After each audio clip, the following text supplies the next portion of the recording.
If you want to keep coloring, you can bring it with you, but we will clear out this space, so you have to find a chair to sit in the sanctuary, because we'll have a special ritual later in the service up here that we need space for.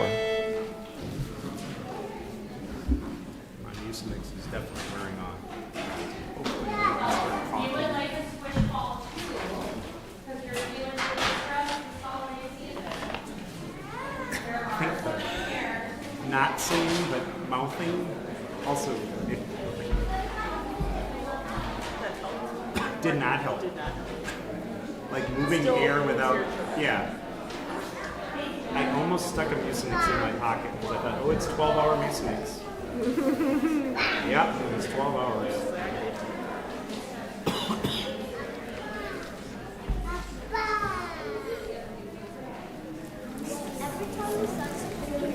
I just go back to thinking about Mary Carlson, because that's how she ended up out of Rochester Symphony. She had a coughing fit on stage. Yeah, and Jerry never wrote her back in the symphony. He kicked her, yeah, like kicked her off in the middle of the concert. And then, like at intermission, you're not playing. And then, Adults,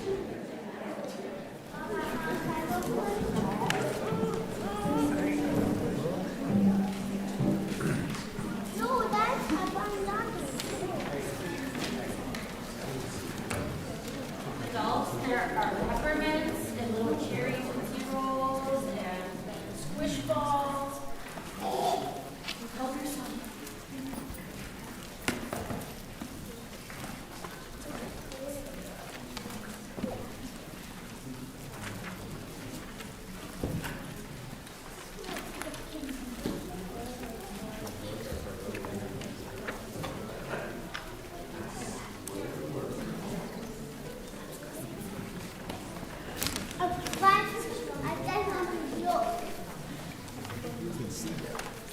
I invite you all to take a deep breath and settle in and feel the joy and invitation to pause and to breathe. The joy and invitation to notice both the calmingness of breath, but also the wriggliness of life that always surrounds us.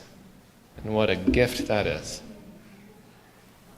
So take a breath and find that balance within yourself of calm, liveliness, each breath in and each breath out,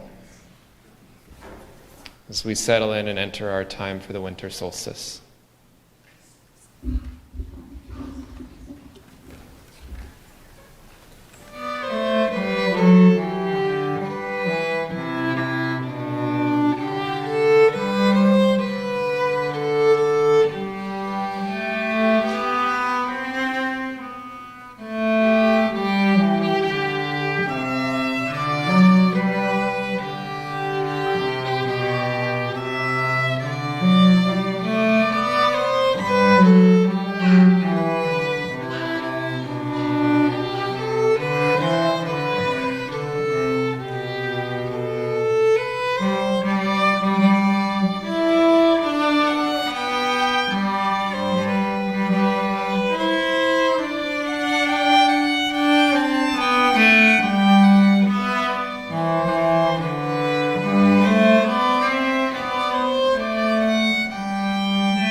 So we gather under a blanket of a sparkling winter sky, and we gather to pause. It's a striking thing sometimes that something so ancient and so wise, like quiet and stillness and darkness and resting, can feel so countercultural, can feel so hard to find space for, to make space for in our schedules or in our soul or in our heart. Later in the service, you'll notice there's some silence and darkness, inviting us into this space and the gifts of the winter solstice.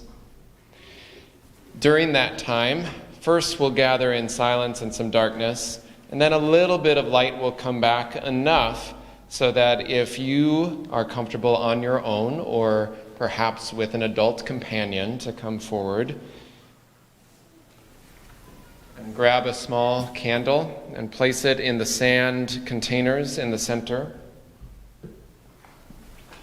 So as the music comes out of the silence, that's your invitation to come forward as you're comfortable and as you're able to light that candle. Just like that, in a little while. That's right. And then at the end of the service, the children will be invited up, and Amy and Heather will offer an invitation for them to lead us out to the fire in the courtyard. So you're welcome to get coats or mittens or hats as needed, though it's a little different than some past years where it was quite frigid. So you can decide. We'll be outside for a short time, but you're also welcome to linger with the fire. At the end of most of my days, one of my favorite rituals is simply shutting off the lights in the house.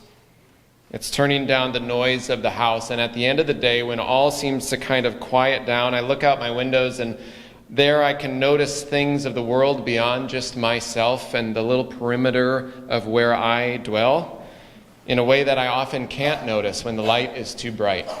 I notice new things and new stars and new movements in the darkness.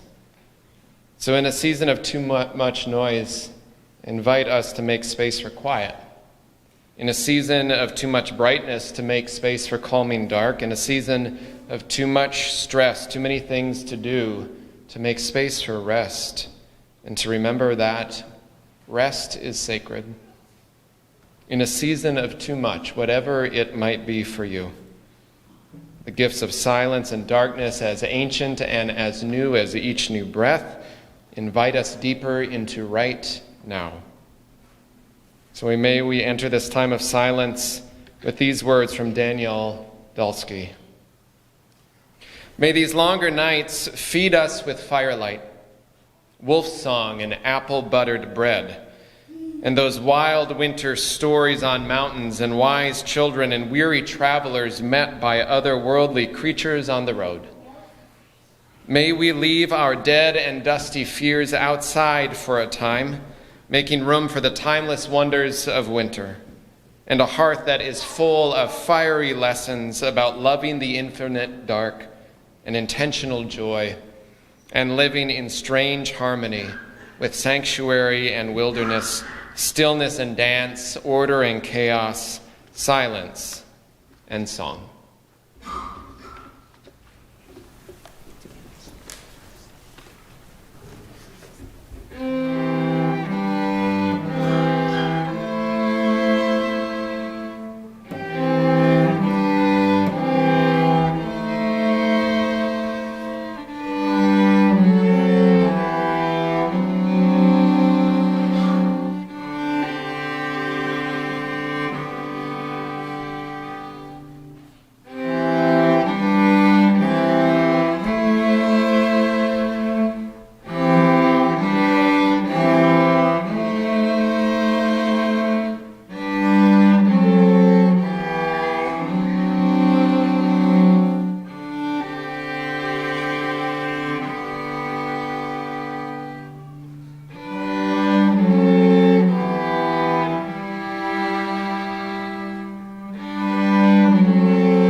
Hello.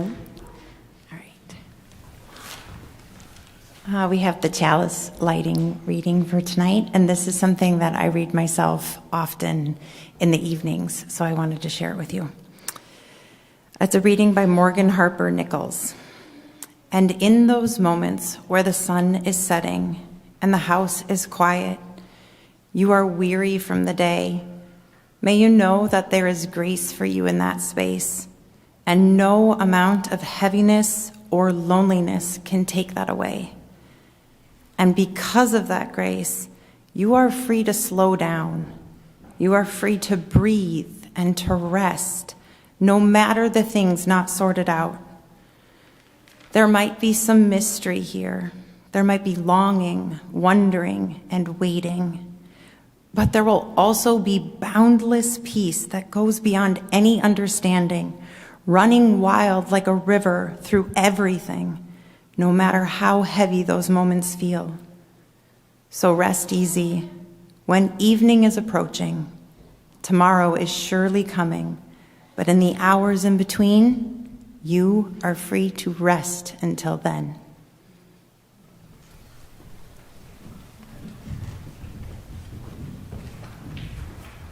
The hymn is Dark of Winter. It's 55 in the gray hymnal. You can remain seated as we sing.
Tonight's first reading is Darkness by Jessica Banks.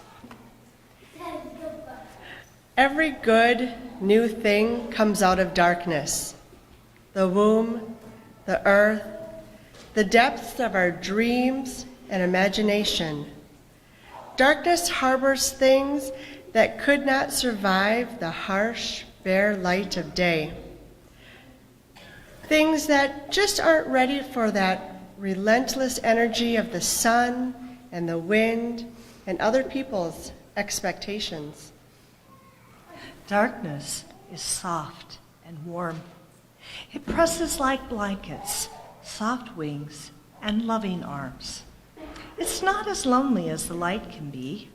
Other souls can be as close or as far as we need them to be when we don't have the evidence light delivers to our eyes.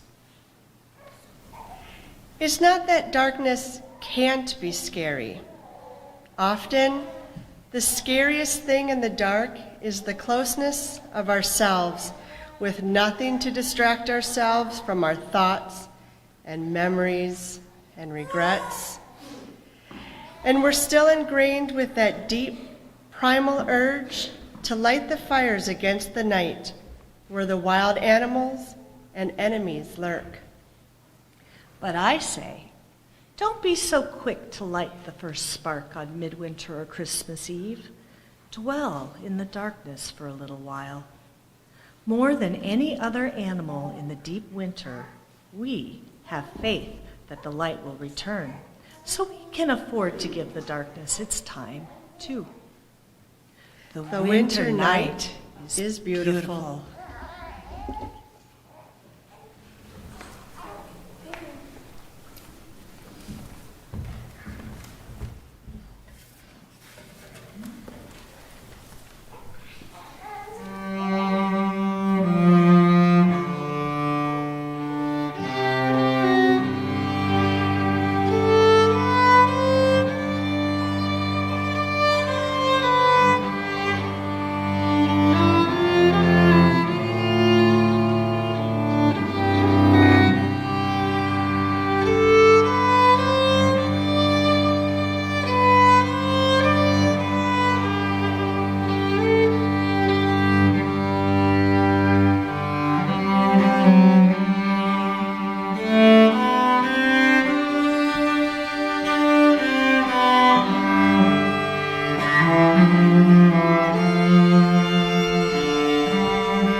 So I invite you to find your breath. Maybe you feel it on your chest or your belly with your hand. Maybe you feel it on your heart. Maybe you simply feel it through your airways. Breathe deep the breath of life and light and dark. Deep breath in and deep breath out. And imagine all around you and all within you is like the world has paused, is hushed, and is breathing silently, as silent as life is. Breathe deep the breath of life, as for a time we dwell together in silence.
This Shortest Day by Susan Cooper.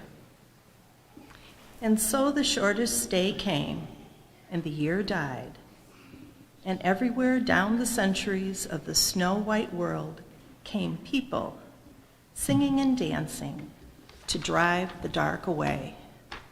They lighted candles in the winter trees. They hung their homes with evergreen. They burned beseeching fires all night long to keep the year alive. And when the New Year's sunshine blazed awake, they shouted, reviling. Through all the frosty ages, you can hear them echoing behind us. Listen. All the long echoes sing the same delight. This the shortest day. As promise wakens in the sleeping land, they carol and feast, give thanks, and dearly love their friends, and hope for peace. And so do we, here, now, this year and every year. Welcome, Yule. We'll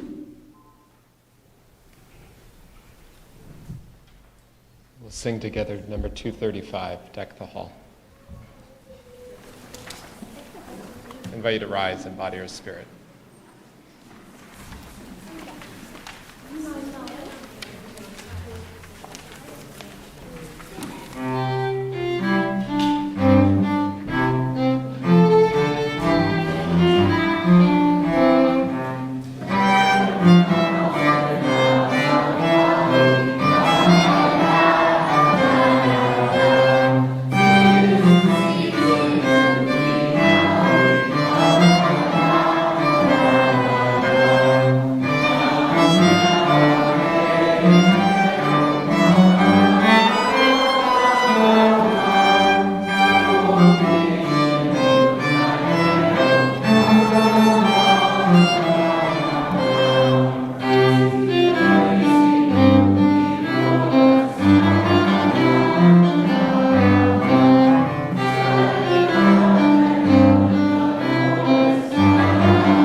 So the scientific definition of the winter solstice is kind of boring.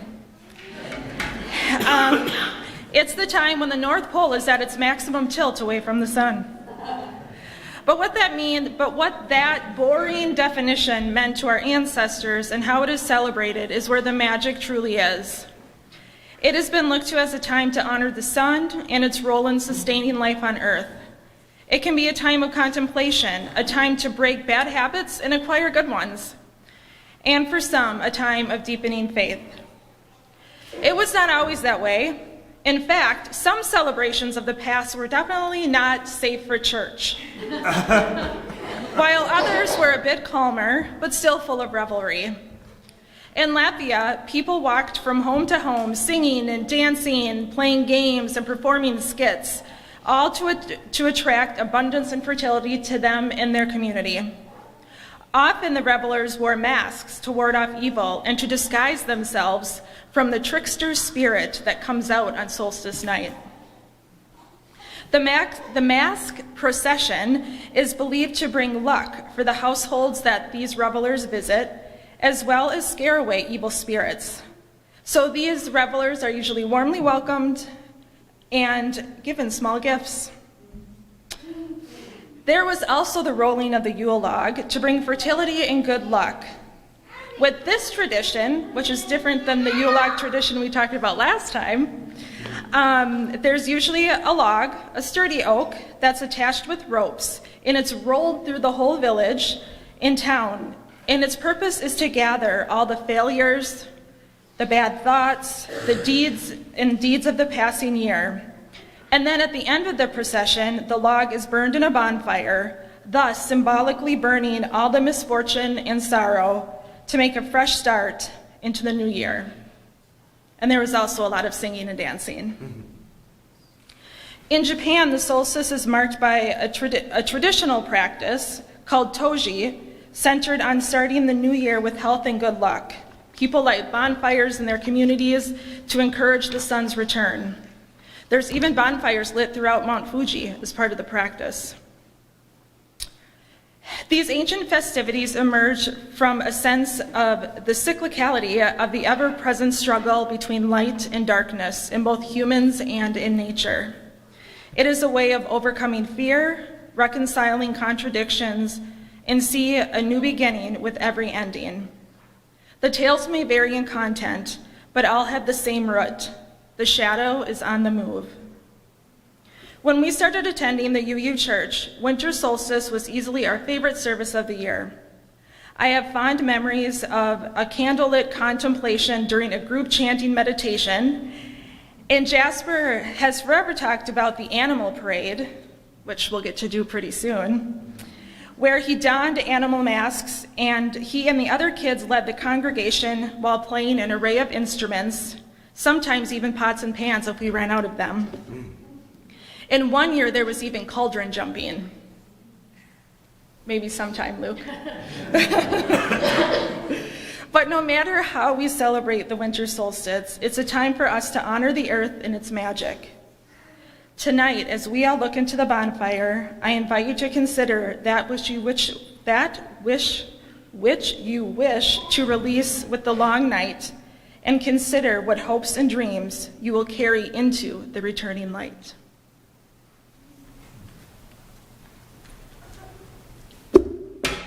So before we go out, and children, please wait for directions, okay? I have a little poem for you. Snuggle up and settle in, as it is once upon a time that this story begins. Long ago, but not so very far away, people would fret on this shortest day. There was a thought that something was wrong, for the sun was not in the sky for long. What was going on? Was there evil to fight? How can we celebrate when there is no certainty of light? I know, said the children. Let's hide in the woods. We can dress like animals, cover our heads with hoods. This was the ritual for many a winter solstice. Hiding from evil spirits became a common practice. Until there was a time when it was finally learned the long, dark nights are caused by the earth's turn. Now we wear masks not to keep bad things away, but rather to celebrate this shortest day. Connect with the earth and all of its creatures. Send thanks to the sun and all of its features. For without the sun, there would be no food, no life, no earth. So let us don our masks and celebrate the sun's rebirth. So children, if I could have you go all the way back and come up this way, Reverend Luke has some masks for you. We'll go down the stairs, and there might even be a drum or two. So come around this way.